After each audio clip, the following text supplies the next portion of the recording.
กับทักทายสบายดีพ่อแม่พี่น้องเมื่อสุขุทุกคนพี่น้องที่นี่สิเดินทางไปเมืองเซโปนตามผู้ชมเด้อกำลังเตรียมเครื่องเนาะตอนนี้เตรียมเครื่องกระเป๋าไปจัก2 มื้อเลยพี่น้องมื้อนี้ไปถ่ายคลิปทางเซโปนนำแล้วก็ไปร่วมเลยเนาะตามผู้ชมเรียกว่าทิศสิถ่ายบรรยากาศเส้นทางไปเมืองเซโปนนำกันเด้อตามผู้ชมเพื่อหลายๆท่านมาทางเมืองเซโปนบ่ฮู้จักเนาะ เดี๋ยวเดินทางไปตอนนี้กำลังจะออกไปแล้วพี่น้องสีถ่ายบรรยากาศเส้นทางไปเลยว่าช่วงนี้เป็นจังไดแน่เนาะโดนแล้วบ่ได้ไปเดี๋ยวรับส้มลงกันอยู่ทางนายังรอถามหมู่อยู่ตอนนี้ทางผู้ชมเลยฝากติดตามรับส้มลงกันว่าเราจะไปถ่ายคลิปทางใดพี่น้องเลยเนาะพี่น้องนี่ก็จุดที่เริ่มต้นเราจะเดินทางออกทางเมืองสโปนก็คือตัวเมืองใจกลางเมืองพีนตอนนี้พี่น้องอยู่ทางใจกลางเมืองพีนเลยแต่สิประมาณนี้เผื่อใครมาทางนี้อาจจะบ่เคยอาจจะบ่คุ้นเนาะจากหู้เมืองพีนใจกลางเมืองพีนก็คือจุดนี้เลยท่านผู้ชมเลยเดี๋ยวเราสิเดินทางไปทางพี่น้องไปทางจุดนี้เนาะเดินทางไปมุ่งหน้าทางพี่เมืองสโปนไปทางทิศตะวันออกเนาะและทางนี้เป็นทิศตะวันตกเราจะเดินทางมุ่งหน้าไปทางทิศตะวันออกพี่น้องตะวันกำลังออกตอนนี้เนาะไปเดี๋ยวติดตามรับชมกันทางหน้าเด้อท่านผู้ชมโอเคท่านผู้ชมตอนนี้กำลังเดินทางไปทางเมืองเซโปนเนาะอันนี้ก็คือใจกลางเมืองเมืองพีนเนาะท่านผู้ชมนี่เนาะคิวรถเซโปนตัดให้ไปพี่น้องเลยเป็นอนุสาวรีย์3 แยกเมืองพีนแยก 1ไปตัดให้แยก 1ไปเซโปนเนาะไปเดี๋ยวติดตามชมกันอยู่ทางเมืองเซโปนบัดนี้พี่น้องเลยเดินทางออกไปเลยบัดนี้ไปทำกันทำผู้ชมเลยชมบรรยากาศเส้นทางไปตอนเช้าเนาะตัวหนาวทำผู้ชมเลยเส้นทางไป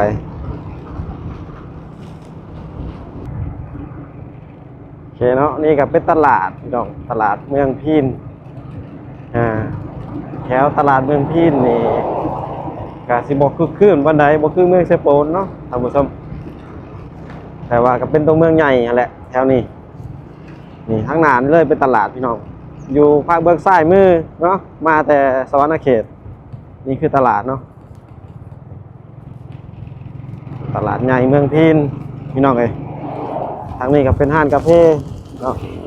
ตลาดพี่น้องใครที่ว่าจังมาเมืองพีนนอกจากได้ที่พักใกล้ๆกับตลาดก็คือทางหน้านี่เลยนี่ที่พักโรงแรมเนาะอยู่ใกล้กับตลาดเลยทำสมัยโรงแรมหรือบ้านพักว่าทำซะทำสมัยนี่บ้านพักแสงอ้อบอกพี่น้องเลยบ้านพักแสงเจริญทรัพย์โอเคพี่น้องเดี๋ยวขึ้นไปเซโปนบัดนี้ไปออกสู่ตัวเมืองพีนมุ่งหน้าไปทางทิศตะวันออกทำผู้ชมเลยไปเซโปนบัดนี้เดี๋ยวติดตามมาชมกันเด้อทำผู้ชมเด้ออยู่ทางเมืองเซโปนเนาะการเดินทางของเรามื้อนี้บรรยากาศหนาวทำผู้ชมเลย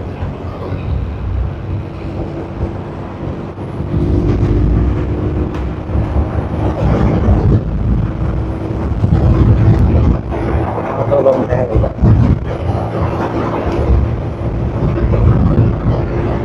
โอเคพี่น้องเดี๋ยวใกล้มีฮอดเพื่อจะโดนถ่ายอีกจุดหนึ่งให้เบิ่งท่านผู้ชมเลยถ่ายจุดบ้านกองหินเนาะแล้วก็บ้านแจ้งกีเนาะท่านผู้ชมเดี๋ยวติดตามมาชมกัน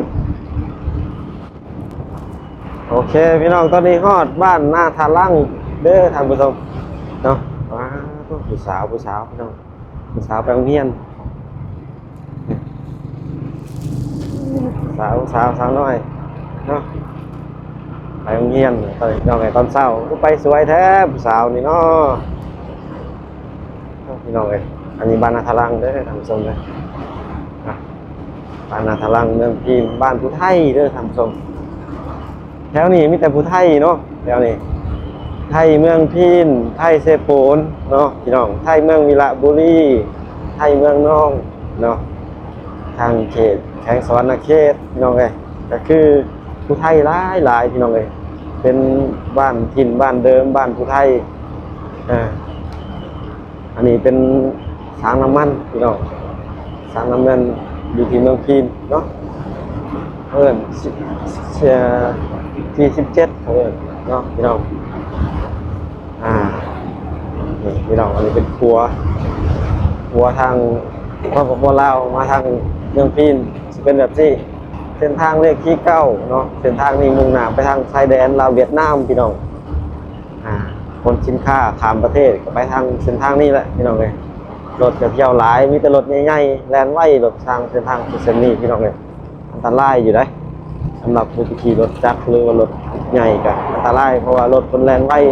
รถคนแล่นข้ามประเทศพี่น้องเส้นทางนี้โอเคหลังจากนั้นออกมาจากบ้านนาทะลังเข้าสู่บ้านโนนย่างพี่น้องบ้านโนนย่างเด้อพี่น้องเด้อบ้านโนนย่างแล้วบ้านนี้โนนย่างนี่มันจะมีทางนอกและทางในเนาะอันนี้เป็นทางนอกพี่น้องและจะมีทางแหวกเขาพาเบิ้งซ้ายมือใกล้ชิฮอดนี่แหวกเขาบ้านโนนย่างทางส้มไปเนาะบ้านโนนย่างก็เป็นบ้านหนึ่งอีกเป็นบ้านผู้ไทยพี่น้องเป็นบ้านพวกเขาเราเดิมนี่พี่น้องปลายบ้านโนนย่างคือบ้านโนนย่างเนาะเป็นบ้านที่ว่าจัดบุญเดือน3ทุกปีเนาะพี่น้องนี่ทางแหวกเขาบ้านโนนย่างเนาะบ้านอยู่ในพุ่นแหละพี่น้องเอ้ยบ้านเก่าบ้านเดิมแต่ว่าทางนอกเขาเจ้าก็มาตั้งอยู่มันเป็นบ้านในบ้านนอกเขาเจ้าเนาะพี่น้องวันนี้ติดตามต้นนำกันทางเมืองเซโปนเด้อวันนี้พี่น้องเด้อเดี๋ยวฮอดบอนได้จุดที่น่าสนใจบ่ทิศจะถ่ายเป็นจุดให้ทางผู้ชมมาต้นนำกันเป็นแต่ละระยะเนาะทางผู้ชมโอเคติดตามรับชมกันพี่น้องเลย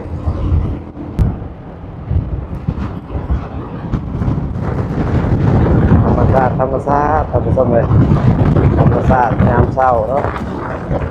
มีภูผาป่าไม้ตามเส้นทางไปตอนนี้กำลังออกพี่น้องเลย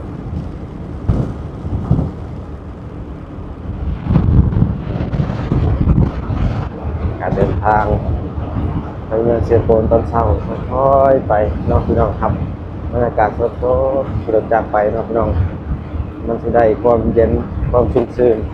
อายน้ำตอนเช้าพี่น้องอายน้ำหมอก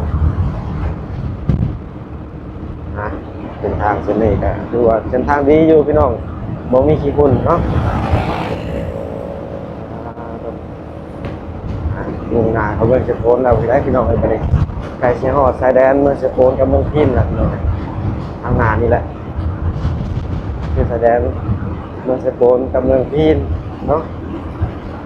แล้วสปป.ลาวก็คือมีรักไฟฟ้าแห้งสูงหลายพี่น้องเลย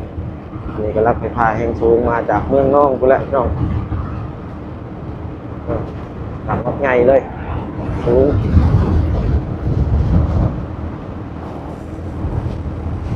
ทางผม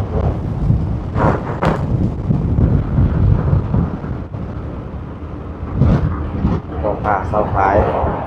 ที่ใส่แก่เครื่องแบบนี้แหละพี่น้อง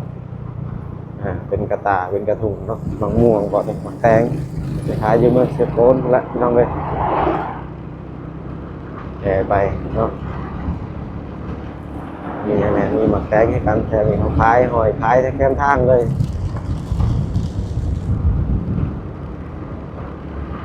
โอเคพี่น้องข้างหน้านี่ก็คือเป็นชายแดนระหว่างเมืองพิณกับเชียงโปนพี่น้องเลยอยู่จุดทางหน้านี่มันจะมีป้ายบอกว่าชายแดนเมืองพิณกับเมืองเชียงโปนมันจะบอกว่ามุ่งหน้าเขาสู่เมืองเชียงโปนอันนี้เป็นร้านมั่นอยู่เลยพี่น้องร้านมั่นนี่เขาชื่อแพงเขาจะบอกเนาะร้านมั่นของจะเมืองเชียงโปนเขาจะบอก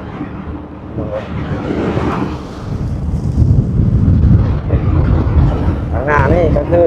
บอกวางระหว่างชายแดนเราเมืองเชียงโปนกับเมืองพิณเนาะพี่น้องนี่ป้ายทางหน้าเลยชาวเมืองเชียงโปนดีต้อนรับจำฉันบอกว่าชาวเมืองเชียงโปนยินดีต้อนรับพี่น้องเลย วิทย์แล้วเมืองพีนวันนี้เขาเมืองสกลเรียบร้อยเนาะท่านผู้ชมนี่นะเดินทางกับทีมงานเลยวันนี้คาดบริษทีมงานกับมิตรผู้ยิ่งพี่น้องเลย2 คนดีแย่งกันเลย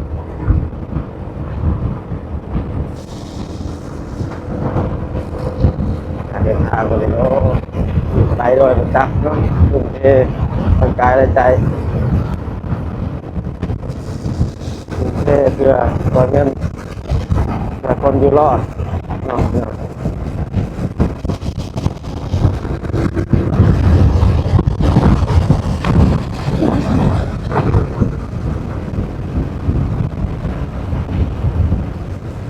โอเคเลยพี่น้องเลย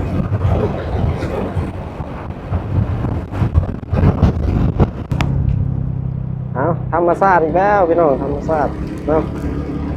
อันนี้ก็คือจุดที่เป็นวิวงามๆเนี่ยเนาะเป็นทางไปเก่าพี่น้องเลยทางข้างเลยก็มีผู้สูงๆเนาะพี่น้องทางนี้เป็นโน่นๆนั่นนึงมุ่งหน้าเข้าบ้านแก้งกีเด้อวันนี้พี่น้องเลยบ้านโพไทยเนาะบ้านโพไทยแก้งกีใกล้ๆกันพี่น้องเลย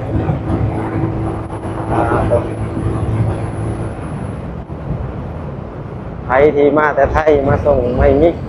เนาะทางบริษัทซับเปอร์ทางหน้านี่เป็นทางแหวกเขาบริษัทซับเปอร์ทำตรงเลยเนาะสาวบ้านนี้หลายเลยตรงเลยบ้านโพไทยเนาะบ้านไทยอะไรพี่น้องเลยตรงนี้พี่น้องบ้านนี้ฮอดเมืองเซโปนแล้วทางตรงเลยฮอดบ้านนาบ่อเนาะทางหน้านี่ก็คือทางแหวกเขาเมืองวิลาบุรีทางผู้ชมเลยบ่อค่ำเนาะทางแหวกเขาเมืองวิลาบุรีก็คือบ่อค่ำพี่น้องเลยอยู่ทางหน้านี่แหละมีทางแหวกเขาทางเบื้องซ้ายมือทางผู้ชมเนาะใกล้เชียงหอดเลยอันนี้เป็นตัวเมืองเลยนะพี่น้องเลยบ้านนี้เขาสู่บ้านนาบ่อเมืองเซโปนเนาะเดินทางไปเรื่อย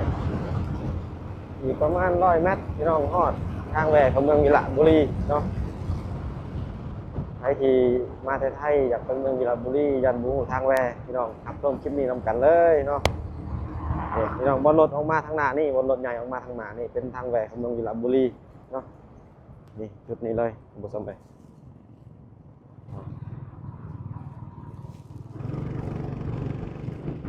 พี่น้องเลยอันนี้เมืองเซโปนเนาะ